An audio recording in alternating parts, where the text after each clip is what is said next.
रमेश माजुली का निवासी रात के करीब 10:30 बजे अपनी ऑटो में घर लौट रहा था। सुनसान रास्ते पर एक अजीब लड़की सफेद सलवार सूट में खड़ी मिली, जिसने भोगपुरा जाने का इशारा किया। हालांकि भोगपुरा एक वीरान इलाका था। रमेश ने लड़की को बैठा लिया, लेकिन रास्ते में उसे अजीब अनुभव होने लगा। जब उसने ऑटो रोका तो देखा कि लड़की सीट पर नहीं थी, केवल एक सन्नाटा था जो उसके मन में अजीब डर पैदा कर गया।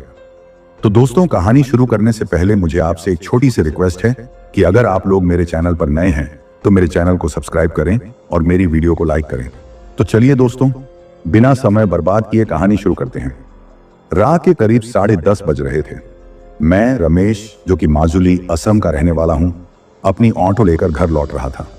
दिन भर की सवारी खींचने के बाद बदन थका हुआ था और ठंडी हवा का हल्का हल्का झोंका चेहरे को सुकून दे रहा था। माजुली में रातें अक्सर शांत और सुनसान होती हैं। चारों तरफ अंधेरा छाया रहता है और सड़कों पर मुश्किल से कोई दिखता है। मैंने अपनी ऑटो ब्रह्मपुत्र नदी के पास वाली सुनसान सड़क पर मोड़ ली। आमतौर पर इस रास्ते से जाने में लोग कतराते हैं, लेकिन मुझे जल्दी घर पहुंचना था। मैंने एक लंबी सांस ली और गाड़ी की रफ्तार थोड़ी बढ़ा दी। अचानक सड़क किनारे एक लड़की खड़ी नजर आई।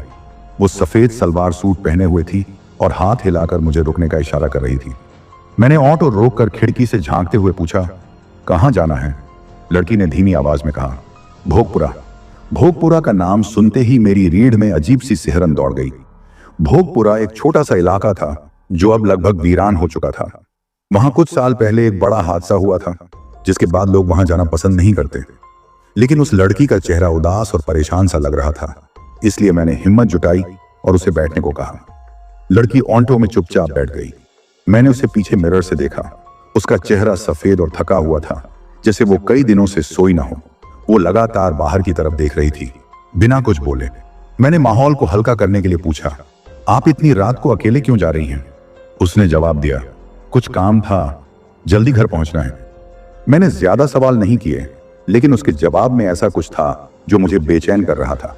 रास्ते में मुझे अजीब सा महसूस होने लगा। मैंने नोटिस किया कि ऑटो का मीटर थोड़ा तेज चल रहा है, जैसे गाड़ी की रफ्तार खुद ब खुद बढ़ रही हो। मैंने ब्रेक लगाने की कोशिश की, लेकिन पैडल एकदम सख्त हो गया था। मैंने लड़की की तरफ देखा, लेकिन वो अब भी बाहर ही देख रही थी, जैसे उसे कुछ महसूस ही ना हुआ हो। रास्ते में अचानक उसने कहा, यहीं उतार दो। मैंने ऑटो रोका, लेकिन जब पीछे मुड़कर देखा तो सीट खाली थी।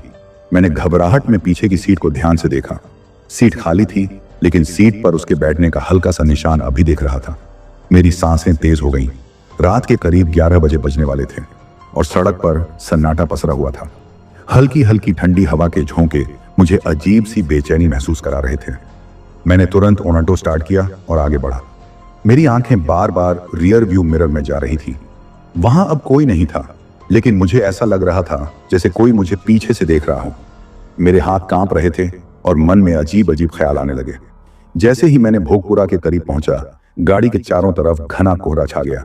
यह कोहरा अचानक आया था और इतना घना था कि मुझे सड़क दिखनी बंद हो गई। मेरी ऑटो की हेडलाइट भी बेअसर लग रही थी। मैंने गाड़ी धीमी की और ध्यान से सड़क देखने की कोशिश की। तभी मुझे एक आदमी सड़क के बीचों बीच खड़ा दिखाई दिया। वो एक बूढ़ा आदमी था, जिसने गेरुआ कुर्ता और धोती पहनी हुई थी। उसके हाथ में एक छड़ी थी और उसकी आंखें मुझे सीधे घूर रही थी।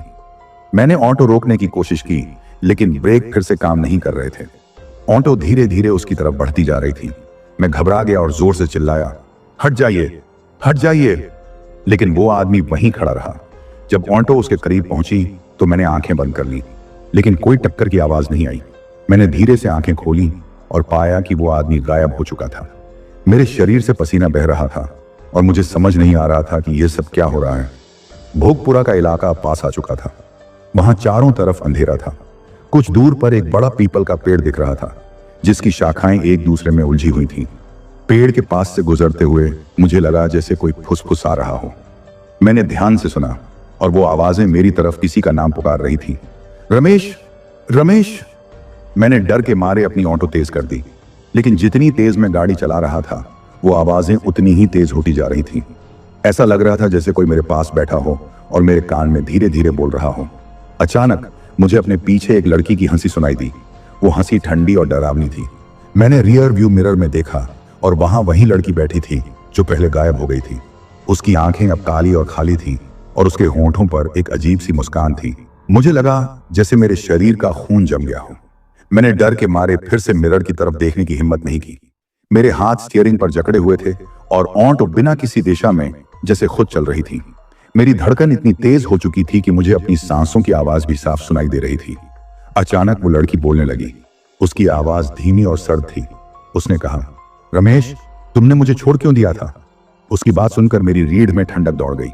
मैंने कांपते हुए पूछा, तुम कौन हो? लेकिन उसने मेरे सवाल का जवाब नहीं दिया। वो बस हंसती रही। उसकी हंसी गूंजती जा रही थी, जैसे पूरे ऑन्टो में उसकी आवाज फैल रही हो। मैंने अपने गले को साफ करते हुए फिर से पूछा, तुम्हें मुझसे क्या चाहिए? तुम कौन हो? इस बार उसने मेरे सवाल का जवाब दिया। उसने कहा, क्या तुमने कभी पीछे मुड़कर देखा है? कभी सोचा है कि जो तुमसे जुड़ा था वो कहां गया? उसकी बातें पहेलियों जैसी थीं और मैं उन्हें समझने की कोशिश कर रहा था। मेरी नजर अनजाने में रियर व्यू मिरर पर चली गई। इस बार उसकी आंखें मेरी आंखों से टकराईं। वो एक पल के लिए चुप हो गई, लेकिन फिर उसके होंठों पर एक खतरनाक मुस्कान फैल गई। उसने कहा, भोगपुरा सिर्फ एक जगह नहीं है रमेश, ये यादों का एक समंदर है। हर वो याद जिसे तुमने भुला दिया यहां वापस आती है। उसकी बातें सुनकर मेरे दिमाग में अजीब अजीब चीजें घूमने लगी। मुझे याद आया कि कुछ साल पहले इसी भोगपुरा के पास एक लड़की की मौत हुई थी। उस लड़की का नाम रेखा था। वो मेरी दोस्त थी और मैं अक्सर उसे अपनी ऑटो में छोड़ने जाया करता था। उस रात जब उसकी मौत हुई थी, मैं उसकी मदद करने नहीं पहुंच पाया था। रेखा और मेरी दोस्ती स्कूल के दिनों से थी। हम दोनों बहुत अच्छे दोस्त थे। वो हमेशा कहती थी, रमेश, जब भी कोई परेशानी आएगी मैं तुम्हें सबसे पहले याद करूंगी। लेकिन उस रात जब उसने मुझे मदद के लिए फोन किया था, मैं गहरी नींद में था और उसकी कॉल नहीं उठा पाया। अगली सुबह मैंने सुना कि उसका एक्सीडेंट हो गया और वो वहीं भोगपुरा के पास नदी किनारे मिली। मेरी आंखों के सामने उसकी मुस्कुराती हुई तस्वीर घूमने लगी और अब उसी रेखा की शक्ल वाली ये लड़की मेरे ऑटो में बैठी थी। उसकी हंसी अब मेरी कानों में गूंजने लगी। उसने कहा, तुमने मुझे अकेला छोड़ दिया था, अब मैं तुम्हें कभी अकेला नहीं छोड़ूंगी। मेरे हाथ और पैर बुरी तरह कांपने लगे। मैंने ऑटो रोकने की कोशिश की, लेकिन ब्रेक फिर से काम नहीं कर रहे थे। गाड़ी धीरे धीरे उस पीपल के पेड़ की तरफ बढ़ रही थी। मेरी आंखों के सामने अंधेरा छाने लगा। रेखा की आवाज अब और पास आ चुकी थी, जैसे वो मेरे बिल्कुल पीछे खड़ी हो। उसने धीरे से कहा, तुम मुझसे बच नहीं सकते रमेश। जो अधूरी कहानी है उसे खत्म करना होगा। मैं चीखना चाहता था, लेकिन मेरी आवाज गले में अटक गई। मुझे समझ नहीं आ रहा था कि यह सब असल में हो रहा है या मेरी यादें मुझे छल रही हैं। गाड़ी अब धीमी हो चुकी थी और चारों तरफ सिर्फ कोहरा और अजीब सी सर्दी थी। मुझे ऐसा लग रहा था कि समय जैसे रुक गया है। मेरी आंखें कोहरे में धुंधली सड़क पर कुछ तलाशने लगीं, पर सब कुछ अस्पष्ट था। रात और गहरी हो चुकी थी। शायद 11:30 बज चुके थे। ऑटो किसी अज्ञात दिशा में बढ़ता जा रहा था। अब तक मैं समझ चुका था कि मेरे हाथ में कुछ भी नहीं था। मुझे लगने लगा जैसे मैं किसी बंधन में था, किसी ऐसी जगह ले जाया जा रहा था जहां से मैं शायद वापस नहीं लौट पाऊं। रेखा की आवाज फिर गूंजने लगी। उसने इस बार धीमे लेकिन स्पष्ट शब्दों में कहा, तुम्हें याद है वो आखिरी दिन? उसकी बात सुनते ही मेरी आंखों के सामने वो शाम तैर गई। वो बारिश का दिन था। माजुली में चारों तरफ पानी भर गया था। रेखा ने मुझसे कहा था, रमेश, मुझे आज तुम्हारी मदद चाहिए। मैं घर अकेले नहीं जा सकती। लेकिन मैं उस दिन अपने दोस्तों के साथ बैठकर शराब पी रहा था। मैं उसकी आवाज को नजरअंदाज कर गया था। मैंने खुद को बहलाने की कोशिश की, लेकिन उसकी बातें मुझे बीते कल की सच्चाई याद दिला रही थी। तुमने मेरा इंतजार नहीं किया रमेश। तुम जानते हो मैं उस रात कितना डरी हुई थी।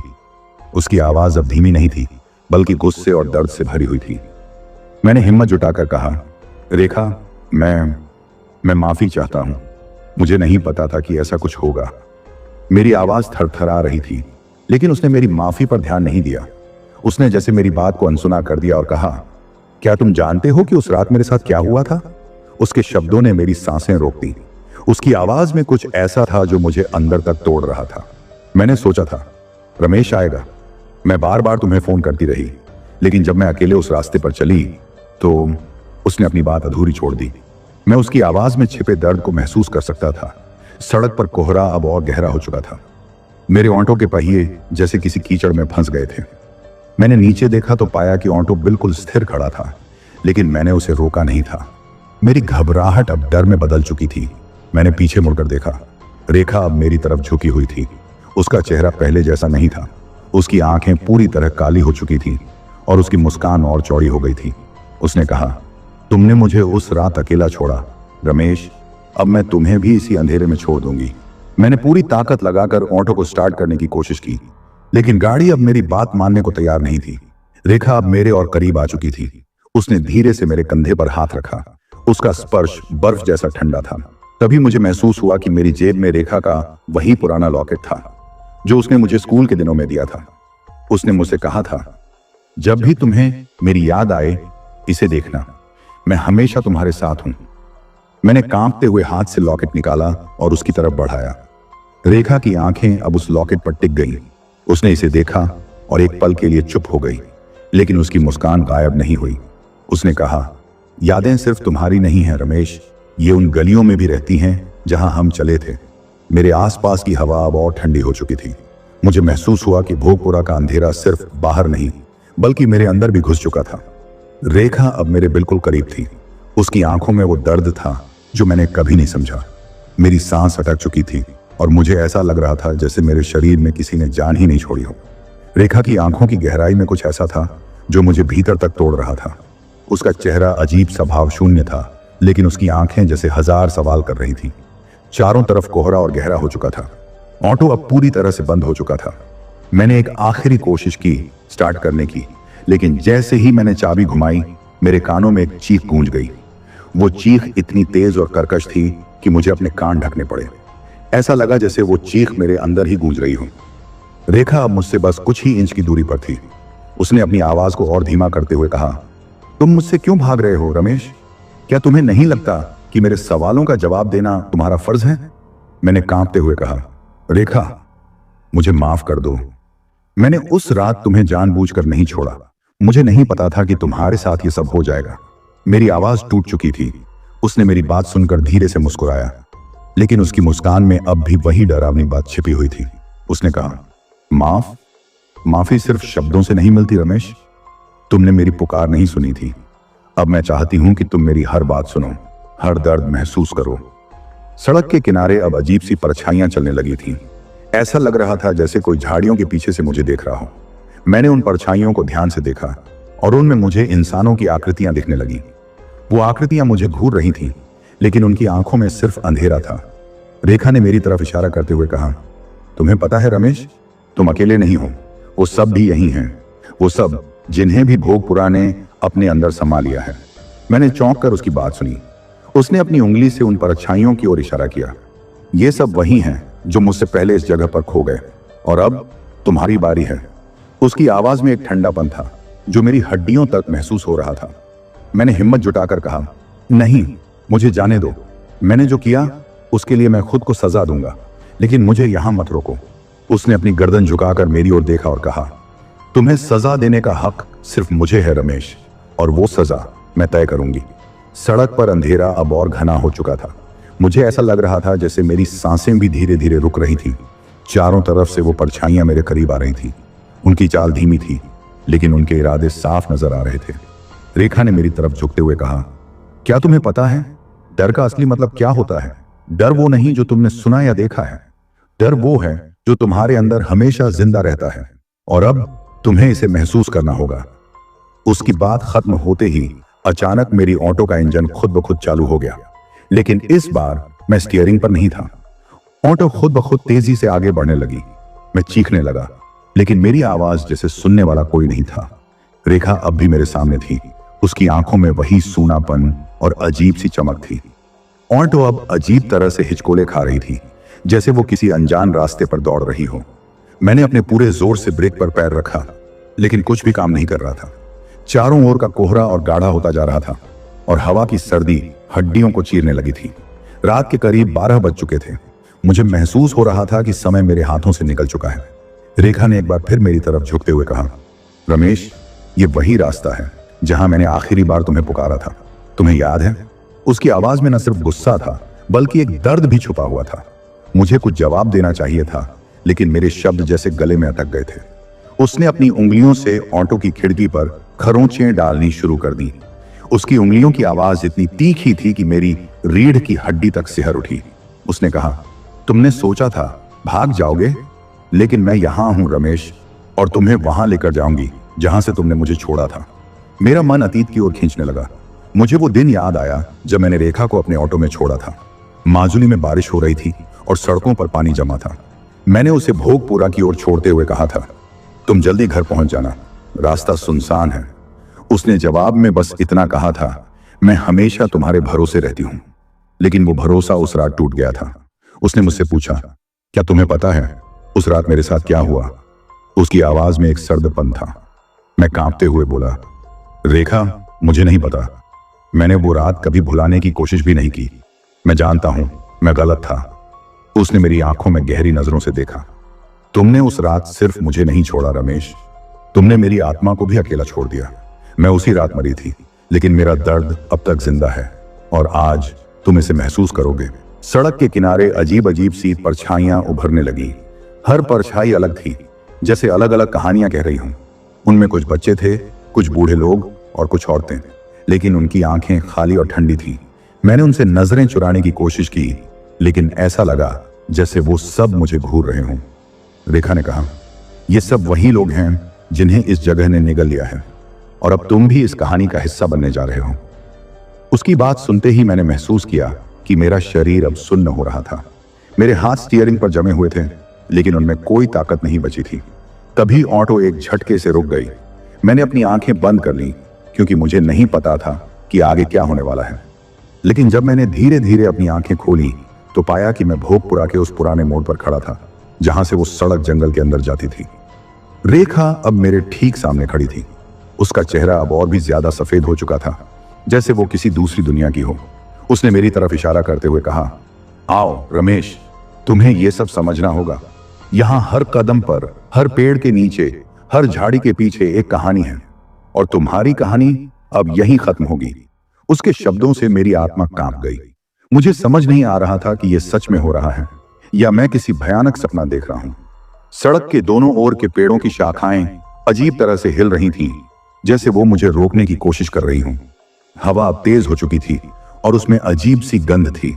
रेखा ने आगे बढ़ते हुए कहा, तुमने मुझे भुला दिया रमेश, लेकिन मैं कभी तुम्हें नहीं भूल सकती। आज की रात तुम भी इसे हमेशा याद रखोगे। उसकी आवाज अब और भारी हो चुकी थी और चारों तरफ उसकी गूंज सुनाई दे रही थी। उसने मेरी तरफ हाथ बढ़ाया। उसका हाथ ठंडा और बर्फ जैसा था। मैंने उसे छुड़ाने की कोशिश की, लेकिन उसकी पकड़ इतनी मजबूत थी कि मुझे लगा जैसे मेरी हड्डियां टूट जाएंगी। उसकी ठंडी पकड़ मेरे पूरे शरीर में सिहरन पैदा कर रही थी। मैं कोशिश कर रहा था खुद को छुड़ाने की, लेकिन उसकी ताकत इंसानी नहीं लग रही थी। उसने मुझे खींचते हुए ऑटो से बाहर निकाला। चारों ओर अब अजीब सी आवाजें गूंज रही थीं, जैसे कोई धीमे धीमे रो रहा हो, कोई चीख रहा हो और कोई मेरी मदद के लिए पुकार रहा हो। ये आवाजें कानों में गूंजने के साथ साथ मेरे दिमाग में भी छा रही थीं। रेखा मुझे उस सुनसान सड़क के किनारे खींचते हुए जंगल की ओर ले जा रही थी। मैंने कमजोर आवाज में उससे कहा, रेखा प्लीज मुझे जाने दो। मैंने गलती की थी, लेकिन मैं उसे ठीक करना चाहता हूं। वो रुकी नहीं। उसकी चाल में एक ठहराव था, लेकिन उसका इरादा अडिग लग रहा था। जंगल का वो हिस्सा भोगपुरा की सबसे पुरानी कहानियों में आता था। मेरे दादाजी अक्सर इस इलाके के बारे में बताया करते थे। कहते थे कि यह जंगल हर उस इंसान को खींच लेता है जिसने अपनी जिम्मेदारी या किसी वादे को अधूरा छोड़ा हो। लेकिन मैंने इन कहानियों को कभी गंभीरता से नहीं लिया और अब मैं खुद उसी जगह पर था। जंगल के भीतर की हवा घनी और भारी थी। हर कदम के साथ मेरी घबराहट बढ़ रही थी। पेड़ों की शाखाएं नीचे झुकी हुई थीं, जैसे वो हम पर नजर रख रही हों। हर कुछ देर में मुझे पेड़ों के बीच किसी के छिपने की आहट महसूस हो रही थी। मैंने कुछ कहने की कोशिश की, लेकिन मेरे शब्द जैसे गले में अटक गए। रेखा ने मेरी तरफ देखे बिना कहा, रमेश, तुमने सिर्फ मुझे नहीं छोड़ा, तुमने मेरे विश्वास को तोड़ा। तुमने मेरे दर्द को कभी महसूस नहीं किया, लेकिन अब तुम वही दर्द जीने वाले हो। उसकी आवाज अब हवा में गूंज रही थी, जैसे जंगल ने भी उसकी बात को दोहराना शुरू कर दिया हो।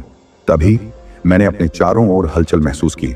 उन परछाइयों ने अब आकार लेना शुरू कर दिया था। हर परछाई अलग दिख रही थी, जैसे हर एक के पास अपनी अलग कहानी थी। उनमें से एक महिला मुझे घूर रही थी। उसकी आंखें गहरी थीं और उसके हाथ से खून टपक रहा था। उसने धीमी आवाज में कहा, तुम क्यों आए हो यहां? मैं कांपते हुए बोला, मुझे माफ कर दो। मुझे नहीं पता था कि यह सब मुझ पर लौट कर आएगा। लेकिन उस महिला ने मेरी बात को अनसुना कर दिया। वो मेरी तरफ बढ़ने लगी और उसके साथ बाकी परछाइयां भी। रेखा ने मेरी तरफ मुड़कर कहा, तुम्हें इन सबसे डर लग रहा है रमेश? ये सब वो हैं जिन्होंने यहां अपनी जिंदगी का एक हिस्सा खोया है और आज ये तुम्हें अपना हिस्सा बनाने आए हैं। मैंने रेखा से खुद को छुड़ाने की कोशिश की, लेकिन उसकी पकड़ और सख्त हो चुकी थी। उसकी आंखें अब पूरी तरह से सफेद हो चुकी थीं और उसकी मुस्कान में कुछ ऐसा था जो मेरे अंदर तक खौफ पैदा कर रहा था। हम जंगल के अंदर एक बड़े मैदान में पहुंचे। वहां जमीन पर घना धुआं था और उसके बीच में एक बड़ा सा घेरा बना हुआ था। रेखा ने मेरी तरफ इशारा करते हुए कहा, यही वो जगह है जहां मैंने आखिरी बार तुम्हें पुकारा था, लेकिन तुम नहीं आए। अब तुम्हें यहां मेरी जगह लेनी होगी। मैंने पीछे हटने की कोशिश की, लेकिन मेरे पैर जमीन में जैसे जम गए थे। उन परछाइयों ने मुझे घेर लिया। हर एक की आंखें खाली थीं, लेकिन उनमें गुस्सा और दर्द साफ नजर आ रहा था। उनकी धीमी धीमी आवाजें मेरे दिमाग में गूंज रही थीं। रेखा अब मेरे सामने खड़ी थी।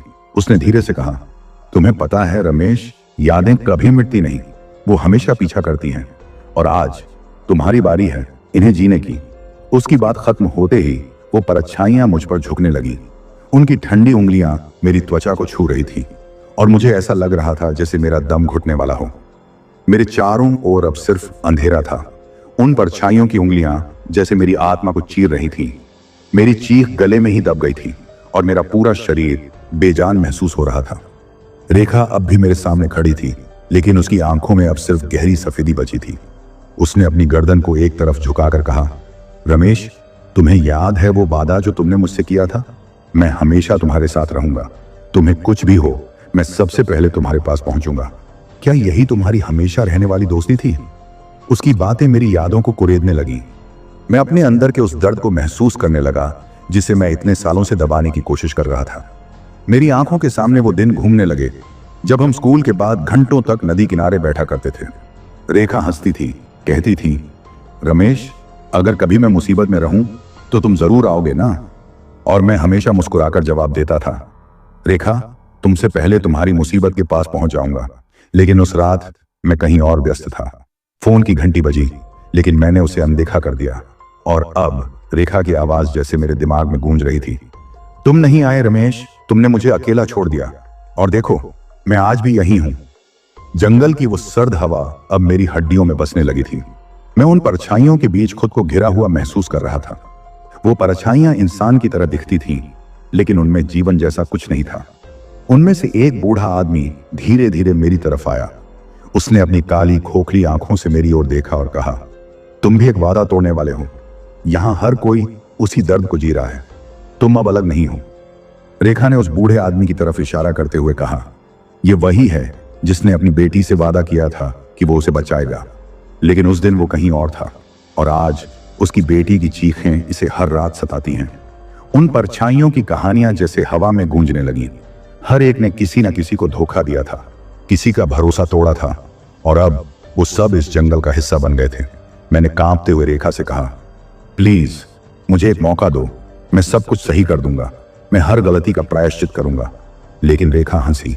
उसकी हंसी अजीब और ठंडी थी, जैसे वो मेरी बात पर यकीन नहीं कर रही थी।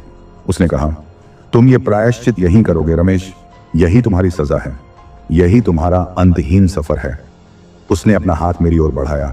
उसकी उंगलियां लंबी और नुकीली हो चुकी थीं। मैंने डर के मारे पीछे हटने की कोशिश की, लेकिन मेरे पैर जैसे जमीन में जमे हुए थे। उन परछाइयों ने मेरे चारों ओर एक दायरा बना लिया था। उनके बीच से निकलने का कोई रास्ता नहीं था। रेखा ने आगे कहा, तुम समझते हो कि माफी सब कुछ ठीक कर देगी, लेकिन जो भरोसा टूटा है वो कभी नहीं जुड़ता। अब तुम उस दर्द को महसूस करोगे, हर उस रात को जब मैं तुम्हें पुकारती रही और तुम नहीं आए, हर उस पल को जब मैं अकेली थी। जंगल के पेड़ अब धीरे धीरे हिलने लगे। उनकी शाखाएं जैसे मेरी ओर बढ़ रही थीं। हवा में एक गहरी कराहती हुई आवाज गूंज रही थी। ऐसा लग रहा था जैसे पूरा जंगल मेरी चीखों का गवाह बनने वाला हो। मैंने रेखा की ओर देखा। उसकी आंखें अब चमक रही थीं और उसके चेहरे पर अजीब सी संतुष्टि दिख रही थी। वो धीरे से बोली, अब तुम कभी इस जंगल से बाहर नहीं जाओगे रमेश, अब तुम मेरी कहानी का हिस्सा बन गए हो। रेखा की आंखों की वो गहराई, उसकी आवाज का वो ठंडा एहसास, और मेरे चारों तरफ उन परछाइयों का घेरा, ये सब मुझे भीतर तक चीर रहा था।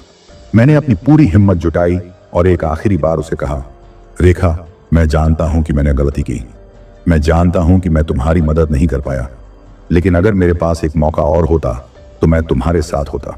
रेखा कुछ देर तक चुप रही। उसकी सफेद आंखों की चमक थोड़ी धीमी पड़ गई थी। ऐसा लग रहा था जैसे उसने मेरी बात सुनी हो, लेकिन वो कुछ समझ नहीं पा रही थी। फिर उसने धीमे स्वर में कहा, तुम समझते हो कि एक मौका सब कुछ बदल सकता है? क्या तुम सोचते हो कि मैं वापस जी उठूंगी? उसके सवाल ने मुझे अंदर तक हिला दिया। मेरे पास कोई जवाब नहीं था। मैंने झुकी हुई आंखों से कहा, नहीं, लेकिन मैं तुम्हें भुलाना नहीं चाहता। मैं तुम्हारी यादों को हमेशा जिंदा रखना चाहता हूं। मैं चाहता हूं कि तुम्हारी कहानी खत्म न हो, बल्कि वो मेरी जिंदगी का हिस्सा बने। उसने पहली बार अपनी निगाहें मुझसे हटा ली। वो जंगल के उस घने अंधकार की तरफ देखने लगी, जहां से हल्की हल्की हवा की सरसराहट सुनाई दे रही थी। फिर उसने धीरे धीरे कहा, यादें जिंदा रहती हैं रमेश, लेकिन जब तक कोई उन्हें सही तरीके से याद करता है। मैंने उसके करीब जाते हुए कहा, तो मुझे याद रखने दो, मुझे तुम्हारे दर्द को महसूस करने दो, मुझे वो सब सहने दो जो तुमने सहा, क्योंकि यही मेरी सजा होगी और यही मेरा प्रायश्चित। रेखा के चेहरे पर एक पल के लिए अजीब सी शांति आई। उसकी आंखें अब सफेद से काली हो रही थीं, जैसे वो फिर से इंसान की तरह महसूस कर रही हो। उसने एक गहरी सांस ली और कहा, अगर तुम सच में पछता रहे हो तो इस जंगल को छोड़ने का रास्ता खुद ब खुद मिल जाएगा, लेकिन यह तुम्हारे भीतर की सच्चाई पर निर्भर करेगा।